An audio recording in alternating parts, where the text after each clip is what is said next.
नाम बताओ। कलेक्टर साहब, एसपी साहब, ये ना इन लोगों का तनख्वाह से 10 गुना अधिक तनख्वाह वो जौन देवी आई रहली उनकर बा।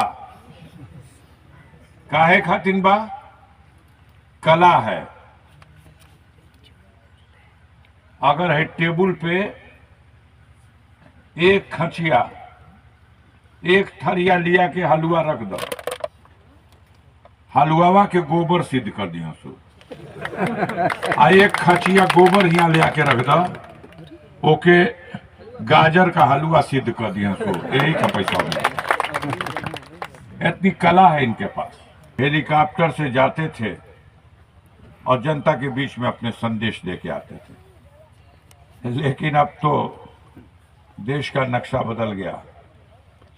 अब तो पत्रकार हेलीकॉप्टर लेकर के उड़ रहा है, भले लखेदा जा रहा है। कई जगह तो हुआ उनके साथ। लेकिन सोचिए कि जिसके पास है कितना है। एक दिन में हेलीकॉप्टर उड़ैला का खर्चा मालूम बा? अंदाज कुछ करबा? हैसियत बिका जाइए भैया, हैसियत बिका जाइए एक मिडिल क्लास आदमी की। रामपुर बलभद्र की सभा में उपस्थित इस नुक्कड़ मीटिंग में जो सीन और समा दिखाई दे रहा है, अगर इस बैठक को गाजीपुर के लंका मैदान में कर दिया जाए तो किसी पार्टी के जिला स्तरीय रैली की औकात के बराबर हो जाएगी। बहुत उत्साह, और ये 9 बज गया, 9 से भी ज्यादा हो गया। तो आपके उत्साह को, आयोजकों को बड़े ही अच्छी जगह पे आपने लगाया। हर तरफ खुला खुला सा है। हम लोग दिन भर मीटिंग करते करते लगभग थक चुके हैं और ये अंतिम मीटिंग भी है। हमारे साथियों ने, कॉमरेड विजय बहादुर सिंह जी ने, गोपाल जी ने और उमाशंकर कुशवाहा ने आज का जो विषय है उसके ऊपर बहुत ही गंभीरता पूर्वक मुख्य बिंदु पर आपके सामने अपने विचार रख दिया। मैं अपनी बातों को इन लोगों के साथ संबद्ध करते हुए आगे आपसे कहना चाहते हैं कि देखिए, देश में लोकतंत्र की व्यवस्था है और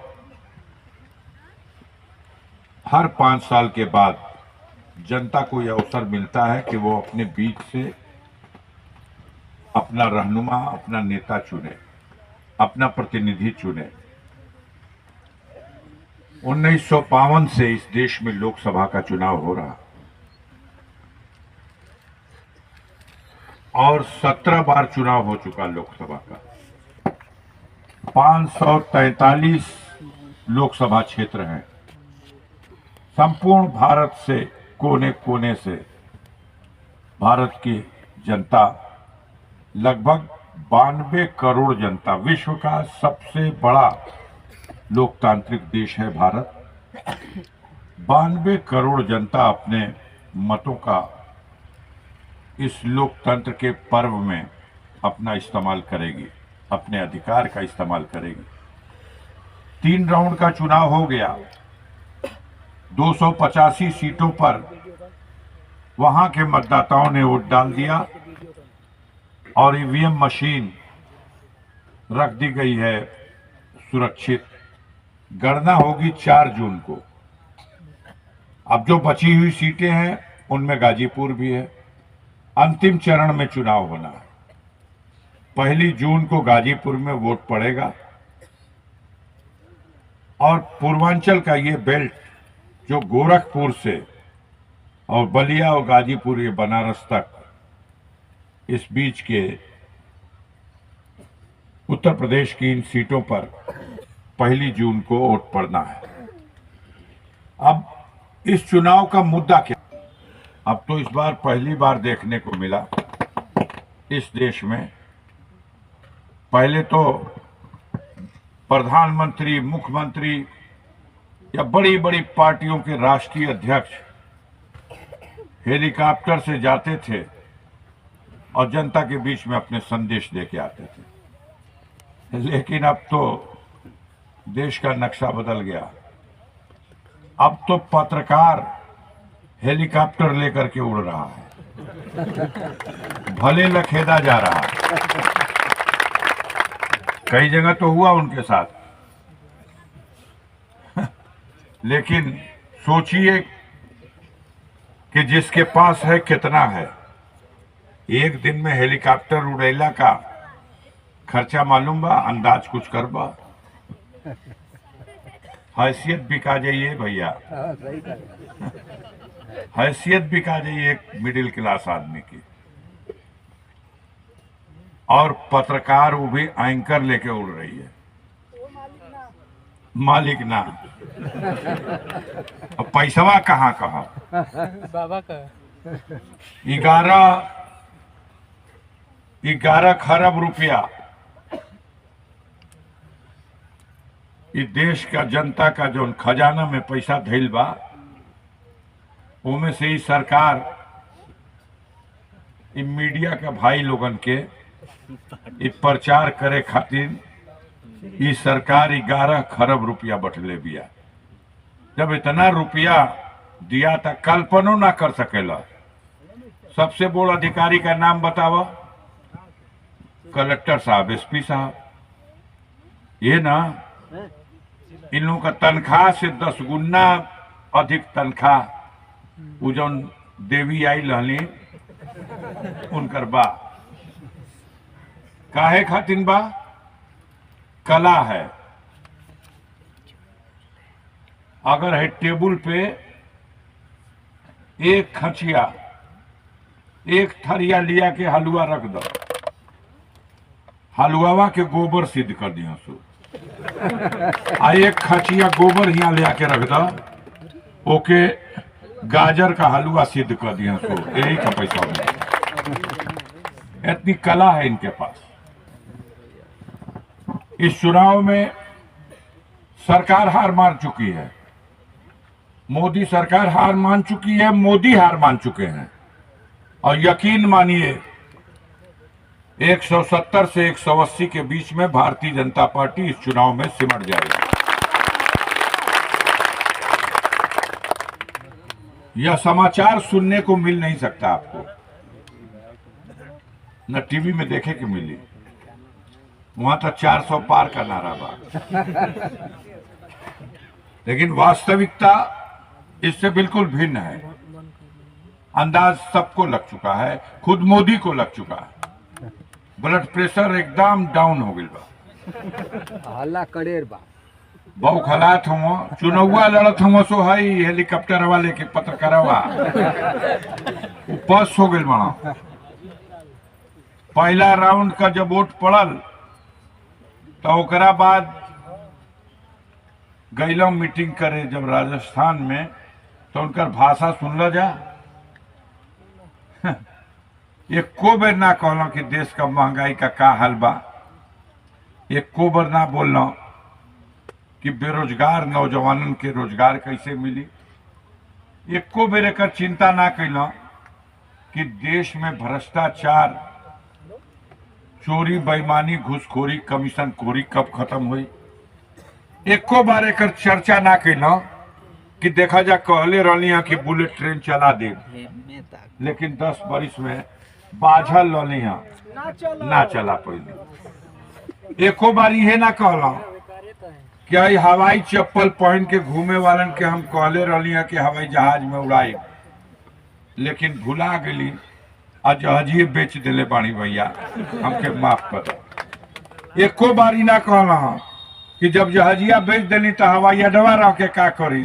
ए लिए लखनऊ का हवाई अड्डा 50 बरिस खातिर अडानी के पट्टा दे दिली। एको बारी ना बतैला कि बुलेट ट्रेन ना चलल तो कौनो बात नहीं खे, लेकिन है जो पैसेंजर ट्रेनवा चलत रहनी है सो जेमे अगवा 4 गो बोगी पैसेंजरन खातिर लगत रहुए कि बिना रिजर्वेशन कराए आ टिकट लेके सीधे गरीब मजदूर का बेटा वो जनरल बोगिया में चढ़ जात रहा।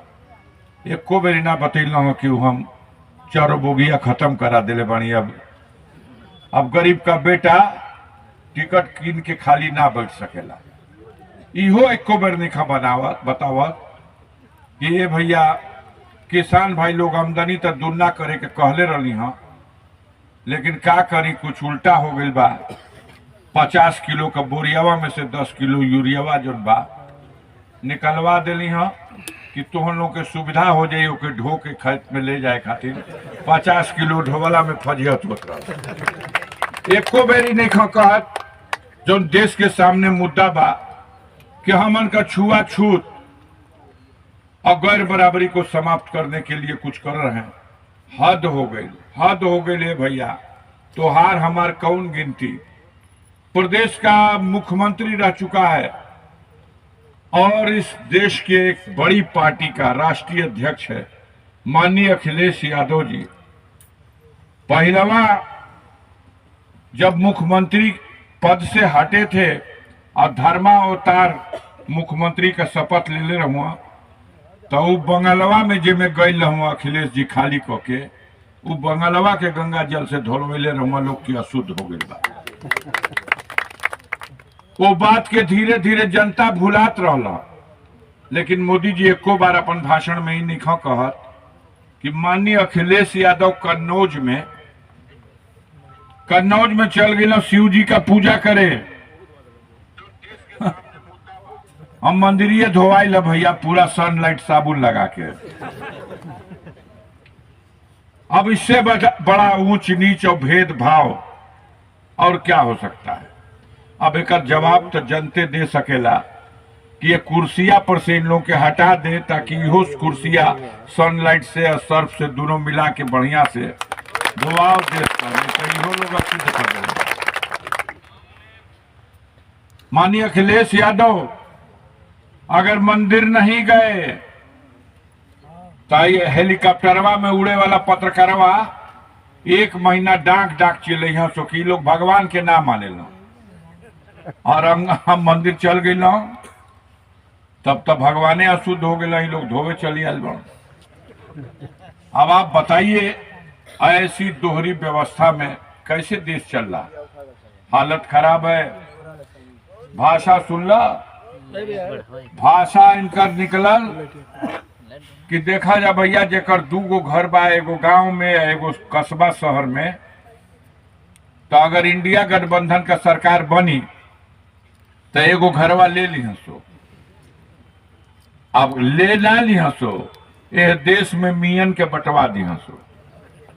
ये हमारे देश का प्रधानमंत्री बोलना है। राजस्थान में दूसरा राउंड का गिनती भइल है तो कहला कि सजग रहिया जा ए मातारी बहन लोग, तो हम लोग का मंगल सूत्र पे खतरा आ जाए, वो सुरक्षित ना रह पाई।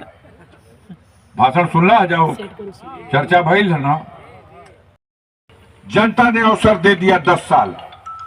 क्यों पूछी ये मलकिन जो उड़त है जहाजिया में, इनका एजेंट लोग आवा तो पूछिया जा कि भैया कर्जवा भर दिल। हाँ 49 लाख करोड़ रुपया मोदी जी कहले रहा कर्ज मुक्त कर दे, हमारा के बनाता जा। अब पूछा कि भैया 49 लाख में कितना भरला हाँ, 40 लाख भरला हाँ कि 25 लाख भरला हाँ कि 20 लाख भरला हाँ, कितना भर ले बा। तो आज जवाब निकल के आएगा कि भारत के ऊपर 205 लाख करोड़ रुपया कर्जा हो गई। 155 लाख रुपया नया कर्जा, 155 लाख करोड़ रुपया ये 10 वर्ष में नया कर्जा मोदी जी लेना। उस 67 वर्ष में 49 लाख करोड़ आई 10 वर्ष में ओकर 3 गुना 150 लाख करोड़ रुपया। आज भारत 205 लाख करोड़ रुपए के कर्जा में दबा हुआ है। हमनी का विश्व गुरु हो गए बढ़िया।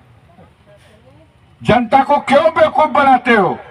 आपने कहा कि 5 सेर हम अनाज देते हैं, 5 सेर चावल, कभी 5 सेर गेहूं। इस देश के सामने ये गोदी मीडिया के लोगों को ये सब पता है, लेकिन इस पर चर्चा नहीं होती। यह जो 5 किलो अनाज मिलता है, इसकी कीमत बाजार भाव अगर निकाला जाए तो 100 रुपए का गेहूं हुई ना 5 किलो, बोला जा हाँ ना। 100 रुपया में 5 किलो गेहूं मिली और चावल कीने की बजा तो 150 रुपया में 5 किलो चावल मिली। मोदी अभी प्रधानमंत्री के पद पर नहीं थे, इससे पहले सरकार थी मनमोहन सिंह की, और उस सरकार ने कानून बना दिया खाद्य सुरक्षा अधिनियम। और खाद्य सुरक्षा अधिनियम में यह प्राविधान कर दिया गया कि संपूर्ण भारत में सरकारी सस्ते गल्ले की दुकान से अब 2 रुपया किलो गेहूं बिकाई और 3 रुपया किलो चावल बिकाई। याद है या नहीं आप में से किसी को?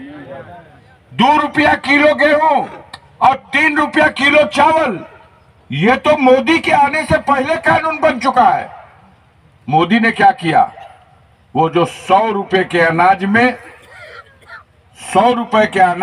10 रुपया लेने की बात किया था मनमोहन सरकार ने, 2 रुपया किलो से 5 किलो का 10 रुपया हो गए, और 3 रुपया किलो से चावल का वो लेते रहो सो 15 रुपया, तब 5 किलो देते रहो सो।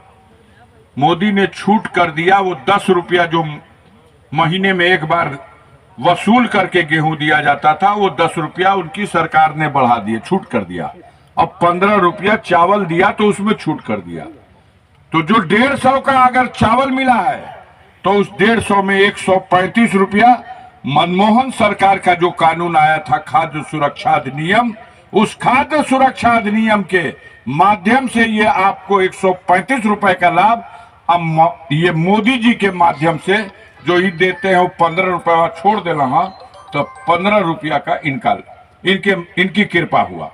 लेकिन 15 रुपया की सुविधा दिया आपने महीने में, 10 रुपये की सुविधा दिया आपने महीने में, और देश के बाहर जर्मनी में और लंदन में जाके बोलते हैं कि हमारे देश के गरीबों के घर चूल्हा तब जलता है जब हमारी सरकार उनको अनाज देती है, तब उनके बच्चों के मुंह में निवाला जाता है। ये गरीबों का अपमान है कि नहीं? मैं कहना चाहता हूं मोदी सरकार से कि बंद कर दो गेहूं चावल। 10 साल में तुमने वादा किया था कि हम पढ़े लिखे बेरोजगारों के हाथों को काम दे देंगे।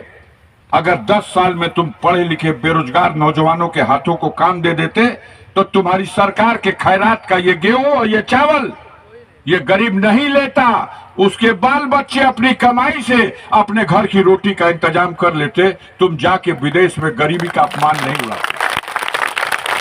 हम आज भी कहना चाहते हैं इस सवाल पर, ये खैरात का गेहूं और खैरात का चावल ये नहीं चाहिए।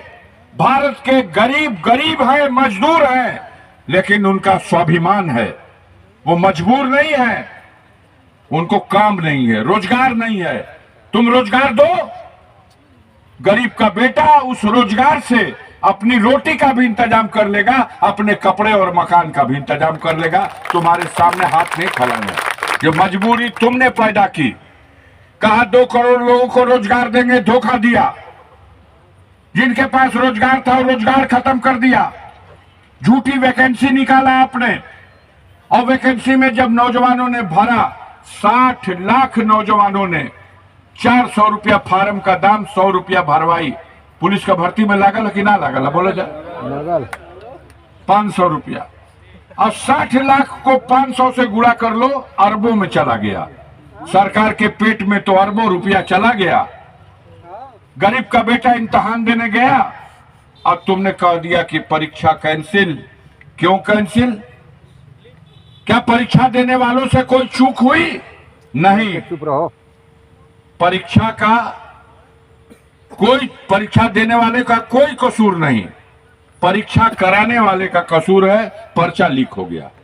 पर्चा तो सरकार बनाती है, सरकार छपवाती है। गुजरात में पर्चा छपा है और वहीं से लीक हो गया, और ये साजिश थी सरकार की, मेरा आरोप है, क्योंकि 9वीं बार पर्चा लीक हुआ। परीक्षा होती है हर बार, तो हर पर्चे में लीक होला। जो सरकार एक परीक्षा नहीं करा सकती वो देश चला सकती है? ऐसी सरकार को बदलने की जरूरत है कि नहीं, बताइए। तैयारी बा? कभी हाथ उठाओ जब भैया देखल जाओ। अब पत्रकार लोग जाइल बड़ा लोग सीन बनाव जा तो उठा दो भैया चाप के, ये बदले वाला है। परिस्थितियां इस तरह की बन गई कि मोदी सरकार अपनी संवेदनशीलता खो चुकी है। देश की जनता जो चाहती है, सरकार अच्छी वो मानी जाती है कि देश की जनता के अनुरूप काम करे। संपूर्ण देश में जनता चाहती है कि ये भैया ईवीएम मशीन के हटवा दो, अब बैलेट पेपर पे कागजा पे वोट करा दो। हम जहां जाते हैं लोग कहते हैं कि ये भैया कागजा पे वोट पड़ जाई ना, जैसे परधनिया में पड़ेला, तो 10 दिन में इनका विदाई हो जाए दिल्लियों से, लखनऊ से। आम जनता ये कहती है। अब मोदी जी कहेला कि नहीं, सुविधाजनक जनता का इहे बा कि मशीन में वोट पड़ो, कागजा में वोट पड़ी तो जनता के बड़ा असुविधा हुई। हम तो लोगों से पूछल चाहते हैं, जब भैया तोहरा हृदय में का बा, कागजा में वोट पड़े के चाहिए कि मशीनिया में? कितना आदमी कागजा में चाहे ले जाता, नहीं हाथ उठाओ जा। यह देश में लोकतंत्र की व्यवस्था है और जनता मालिक है। यही फर्श से अर्श तक ले जाती है और यही जनता अर्श से फर्श पर भी ला देती है। ये ताज भी पहनाती है और मिट्टी में भी मिला देती है। मोदी जी चुरुगलो, लेकिन इस बार हिसाब किताब गुनाह का घड़ा भर गया। हमारे बेरोजगार नौजवानों ने ठान लिया है। आप कहते हो पहला राउंड हारे, दूसरा राउंड हारे, चौनिया के बोलत हो कि भैंस खोलवा लिया सो मंगलसूत्र अपन बचैया जाने तो ना बची। आप मंगलसूत्र की रक्षा करने की कैसे बात करते हो? शर्म नहीं आती? ये मोदी जी अपना मंगलसूत्र जो जसोदा बेन को बांध करके और 7 फेरा लगा के 7 जन्म का साथ निभाने का वादा करके निभौला। हाँ, तो जो अपनी अर्धांगिनी को धोखा दे दिया वो जनता से वफा कर सकता है? इनकी पूरी जमात और कतार में बैठे हुए हैं लोग। ये का मंगलसूत्र का रक्षा करिए लोग। स्मृति ईरानी का नाम सुन ले, बड़ा जा बड़का नेता है।